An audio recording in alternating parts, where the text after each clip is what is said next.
La famille, Alafia. Comme promis, nous attaquons le quatrième élément et non des moindres, l'élément terre, qui correspond aux moyens qui ont été mis à notre disposition pour que cette aventure terrestre se passe au mieux, c'est-à-dire les moyens qui soutiennent notre pouvoir créateur, notre pouvoir de manifestation, de manifester tous nos désirs. Rappelez-vous, durant les précédents épisodes, nous avions vu que notre âme correspondait à nos mémoires, les mémoires tout au long de nos différentes incarnations, et que toutes ces mémoires se trouvaient dans chacune de nos cellules sanguines, se trouvent dans notre sang, et que notre esprit était la conscience capable de lire nos archives, c'est-à-dire tout ce qui est contenu dans notre âme. L'âme, on l'appelle également l'inconscient. Le fruit, quand l'âme et l'esprit fusionnent à nouveau et travaillent en parfaite harmonie, en parfaite symbiose, le fruit, c'est-à-dire l'enfant, la capacité qui sort entre ce mariage sacré entre notre âme et notre esprit, c'est ce qu'on appelle le subconscient ou notre enfant intérieur. Et notre subconscient, c'est la partie de nous qui crée justement notre réalité. Ça veut dire quoi? Ça veut dire que quand l'âme n'a pas encore guéri ses blessures, les mémoires douloureuses, traumatisantes, et que notre esprit est fragmenté et donc est incapable de lire correctement les informations qui sont contenues dans notre âme, forcément, notre subconscient, c'est-à-dire notre enfant intérieur, notre créateur, le pouvoir créateur, celui qui crée, la partie de nous qui crée notre réalité, forcément, toutes nos manifestations seront déséquilibrées. Ne correspondra pas à ce qu'on appelle le beau, le bon et le bien. D'accord? C'est ce que nous vivons pour la majorité sur cette planète. C'est-à-dire que nous sommes dotés d'un subconscient qui n'a pas sa pleine capacité, ses pleines potentialités et donc est incapable de créer la perfection, c'est-à-dire le monde ou l'expérience que nous désirons. Sachez que le subconscient a plusieurs noms. Donc on parlera, moi j'aime bien l'appeler notre double quantique parce que c'est la partie de nous qui a une vision quantique, c'est-à-dire à 360 degrés, la vision d'ensemble de toutes les lignes temporelles ou de toutes les potentialités qu'on pourra vivre dans nos expériences. Et donc, c'est pour ça que j'aime bien l'appeler le double quantique. Mais sachez qu'on l'appelle également le Christ intérieur. Le Christ, tout simplement, pour faire référence à l'âme qui correspond à la mère divine, c'est-à-dire notre Isis intérieur, notre Marie intérieure, et à l'esprit, le Père divin, donc notre conscience, notre Osiris intérieur. Et donc vous voyez le subconscient, notre Christ intérieur, notre enfant intérieur est cette partie qui crée notre réalité. Et donc vous comprenez bien qu'il faut en prendre soin. Sachez également que le subconscient, on l'appelle, on va faire tous les noms, comme ça vous le saurez. Notre subconscient, on l'appelle également notre lumière, notre rayonnement. On l'appelle également notre aura. Parce que en fait, notre aura, ce sont nos forces subconscientes qui créent notre réalité.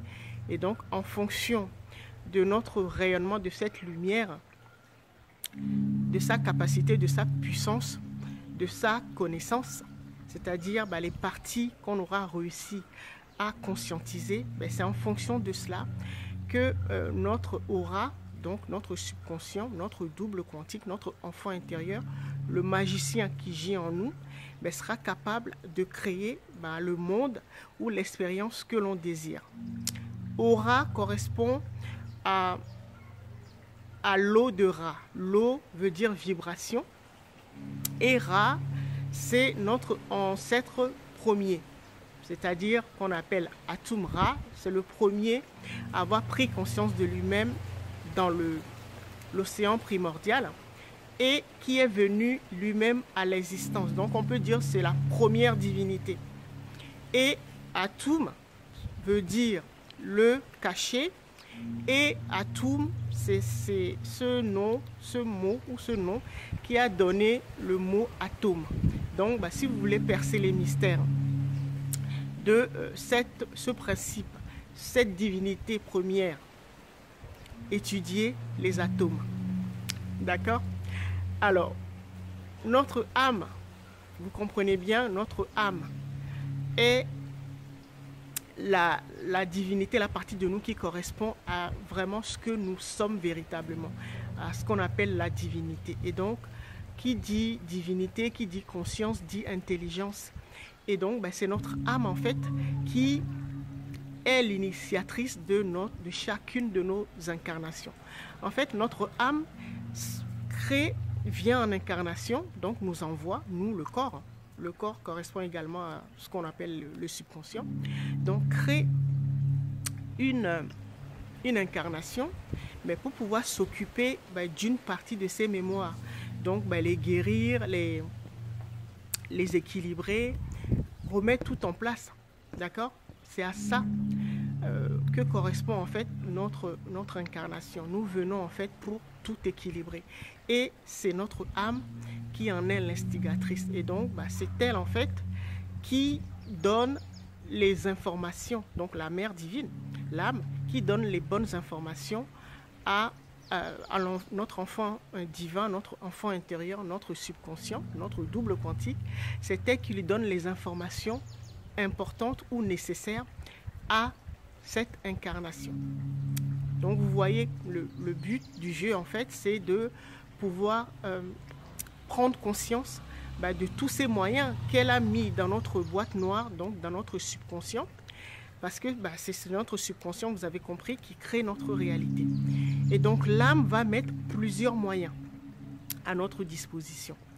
Je vais en citer quelques-uns, comme les moyens sécuritaires, tout ce qui va concerner notre protection.